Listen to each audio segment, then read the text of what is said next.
What's up, guys? John L here. Hope you're all having a wonderful day. We have a Crash of the Titans yet again. Of course, it's every 5 days, so... You know, stepping aside from this one, I was just thinking about it, and there's something like 60 plus 4-star characters. So if they do one of these every 5 days, that means that the cycle is going to last like 300 plus days. So eventually, the whole cycle for these 4-star Crash of the Titans is going to be like a year. So, yeah, just think about that. That's like a year's worth of material right there. Anyways, so they're all going to be brand spanking new pretty much forever. We have Invisible Woman, who we're going against instead of playing as this time. And we're going to be taking her on with the super useful Quake. So Quake, in my opinion, is maybe one of the worst 4-star characters. I really don't like her. I think she's just super underpowered. Let's take a look at what she does. So she is a green, yellow, blue. Nice cover there. I like that, though. Jim Chung's Secret Warriors. She definitely gained a lot of fame from Agents of S.H.I.E.L.D. I know that, so I don't know if she was like as popular from Secret Warriors, but she has decent health. I don't think she's average, a little bit below average. Green, yellow, blue, as we mentioned. My Daisy is 275, so she is champed, maxed. Not champ maxed, just champed. So, her first power is Earthquake. It's 11, it's green, it's a little bit pricey. Everything around Quake shakes and trembles as buildings collapse and the earth rips open. At her feet, deals 1,669 damage to the enemy team and shuffles the game board. That's 3 covers, 5 covers, the damage just ups to 4513. So, it's a tile shuffle from a power called Earthquake. Big shock, right? Big surprise. Anyways, it is pretty expensive for a tile shuffle, so it's not really a great tile shuffle. If you're looking for a character that does tile shuffle, there's like so many that do it for like way cheaper, and I don't think the 4,000 damage makes it worthwhile, but that's what we got. Earthquake. Her second power is a passive, it's Coordinated Tactics. Daisy works quickly and methodically behind the scenes to hack comm systems, gather intelligence, and keep her team out of harm's way. Reduces damage from enemy powers that affect the whole team by 1492. That's 3 covers. Goes down to a minimum of 1. At 5 covers, it's 3482 to a minimum of 1. So I think this was supposed to be the big Daisy power, the thing that was supposed to be unique and cool and make her awesome and, you know, what you wanted to put her in your roster for. The fact that she could take area of effect attacks and just, you know, make them a lot weaker, I guess you'd say. But I think just everything else about her just makes it not worthwhile. And the fact that, like, a lot of area of effect attacks do more damage than this doesn't seem to make up for it. So it's really not a good power. In this Crash of the Titans, it's not going to be a factor at all, because I believe that Invisible Woman doesn't have any area of effect attacks. I don't think her bubble busting attacks are area of effect. I think they're targeted. Anyways, Daisy's last power is Resonance Frequency. It's blue at 7. I wish it was 6. I think it would be just a little bit better if it was 6, because with 7 you need 3 matches, with 6 you need 2 matches, but anyways. Quake emits a high-intensity precision vibration aimed at the enemy's weak point. Select a tile and destroy up to 5 random tiles of that color. Does not generate AP.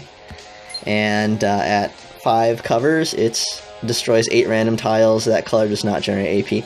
Basically, this kind of takes away AP from the enemy team, because once you get it off the board, they can't make matches, and also does tile shuffle. So she has 2 tile shuffle powers. It's really weird and redundant. And again, Resonance Frequency would actually be kind of useful if it was just a little bit cheaper, but the fact that it takes like 3 matches to get makes it a little bit difficult. So what's the plan? I'm thinking well, first Daisy completely overlaps with Invisible Woman, so yellow, blue, green. Playing Keep Away is going to help us because we're going to get AP, we're going to keep AP away from Invisible Woman. So I would go ahead and probably just try to match a lot of blue and green since they're the active powers, and also if we do that, we're going to be able to power up Resonance Frequency, so we can use that to kind of keep maybe green tiles, yellow tiles. I would actually probably use it on yellow tiles, because once Invisible Woman gets invisible, then the fight gets really bad. So probably just try to get green and blue, and use Resonance Frequency on yellow. So I'm not going to power her up. I think we'll be okay, or at least I want to take a shot. She has full health. If I was going to use boosts, I would of course boost in damage on blue and green, and I would boost in AP on green and blue. So of course you would do that because her yellow is a passive. So let's get going.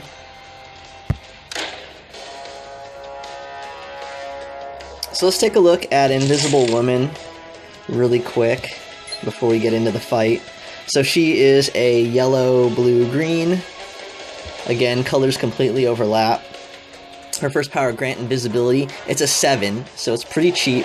And Sue Storm uses her invisibility powers to vanish before the enemy's eyes, protecting herself and her teammates. Creates a yellow invisibility tile, targeting Invisible Woman and 1 strength 90 yellow protect tile, then turns a random ally invisible for 2 turns.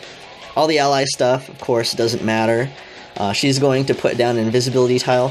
One thing that's interesting to know about this power is you can have multiple invisibility tiles as well. So you really want to keep her away from the yellow, because she will kind of spam yellow tiles, and all it takes is one of these things to end up in a corner, and then you just can't touch her. So if that's the case, and she gets invisibility out really quick, again, you might consider backing out of the fight. Once she gets invisibility out, I think the fight just does get quite a bit more difficult, especially if the invisibility tile ends up being in a spot that you can't really get. So it takes 7, it's pretty cheap, just watch out for it. Again, like I said, we'll be using Resonance Frequency to target yellow, try to get that stuff off the board. Also the Protect tile, you kind of want to limit her from using that, just so she can't just start really defending herself really well. Her second power is Force Bubbles. It's blue, it's 8. Invisible Woman traps her opponents in transparent bubbles of pure force, making them easy targets. Locks 4 random enemy strike, protect, attack, countdown, or repeater tiles in Force Bubbles, and creates 3 strength 180 blue strike tiles. So she's not going to be able to lock any of your special tiles on the board, because you don't make any of them with Quake. So that's not a factor. The Force Bubble tiles are a little bit annoying because they are going to prevent you from making matches, probably. At least one of them always seems to get in the way. I think the bigger concern is probably the 3 strength 180 blue strike tiles. If she starts throwing this stuff out, she could quickly kind of just increase her damage. So again, just be careful in the beginning of the fight if she gets a whole bunch of cascades and stuff, especially that like get invisible out and then starts getting a bunch of blue. The fight can really turn for Invisible Woman pretty quickly. Last power, Force Field Crush, 10 green. Invisible Woman mercilessly constricts her Force Bubbles around anyone unlucky enough to be trapped inside. If there are less than 4 Force Bubbles on the board, create 3 and deal 3,337 damage. Otherwise, convert all the Force Bubbles to basic, removing the Force Bubbles and dealing 721 damage for each. So if she has blue out, that's going to do about 2,800 damage. If she doesn't have any Force Bubbles out, then she's going to make 3, and it's going to deal 3,337 damage. Looks like they didn't put a lot of covers to green. I think at 5 covers she does quite a bit more damage. So that's nice, but again, you want to limit her in this because this is primarily going to be her attack. So especially if she gets green, then blue, and then green again, that'll probably kill you. So again, limit in blue and green and yellow. Definitely yellow. So let's get going. Alright, so this looks like a pretty good board right now. I only see 3 yellow tiles. I'm going to be working to build to blue. Alright, we got a nice 5. Should we let her get green? Here, let's just go blue, so that way we have resonance frequency. And again, number one thing, I really just want to keep her away from the invisibility. Let's see, I really kind of want to take away green, but I'm not gonna pass up a blue critical.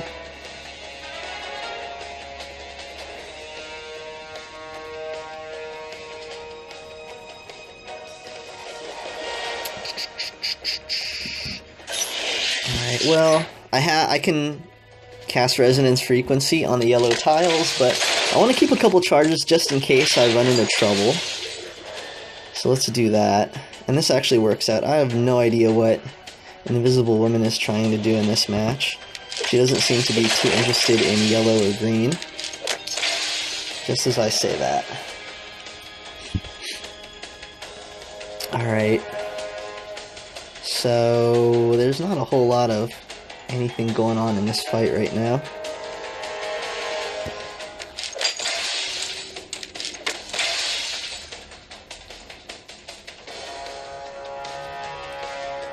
So I'm not in danger of her actually making any matches with yellow. So I'm not really going to use resonance frequency yet. When I see something like that about to happen, then I'll go ahead and use it. But you kind of want to use it to slow her down, prevent her.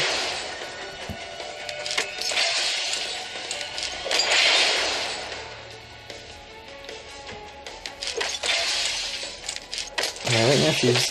okay, got like a good pair right there, and I think she has enough to use Force Field Crush on us, so that's going to mess us up a little bit.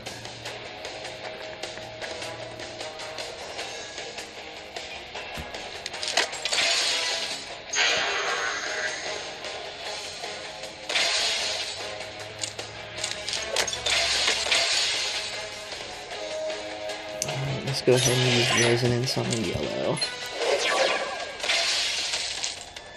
I just want to shake something up because we're really not getting a whole lot here.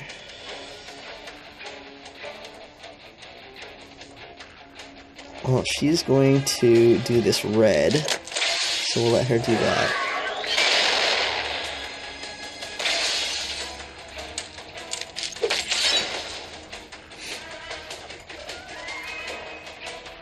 Let's go ahead and this is a green. Get this blue, and we'll go ahead and use... actually, there's a bunch of these useless 4s that are coming up, so rather than use Earthquake or Resonance Frequency, I'm just going to let her gain all the red she wants and pick up some matches that are useful to me. So we'll go ahead and do that. Let's go and use Earthquake.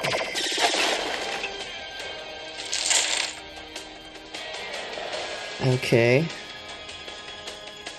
That was cool. Didn't really help us out too much.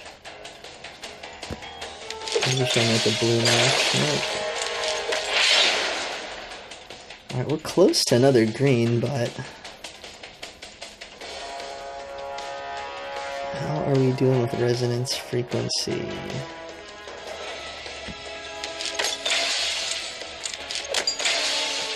So I don't care too much about the force bubbles except for the strike tiles. Oh, oh, oh! I think we got this. Yeah, alright. So that worked out pretty well. There wasn't a whole lot of yellow. She never got a chance to get invisibility, which was good. We did get hit with the force bubble explosion power. I can't remember what the name of it was. But that's just about as good as you want the fight to go. Daisy just doesn't have a lot of damage, so you're going to have to rip off a couple Quakes probably to win the fight, unless you boost in damage, which would actually probably be a good idea. It'll just speed it up. So, anyways, all that being said, let's go ahead and see what latest legend we get. Alright, another Blade, Supernatural Sense. Anyways, that was Invisible Woman and Quake. Good luck in winning the fight, and good luck in pulling a 5-star with that latest Legends token. Found it interesting and entertaining. Please like and subscribe. Thanks for watching, guys. Take care.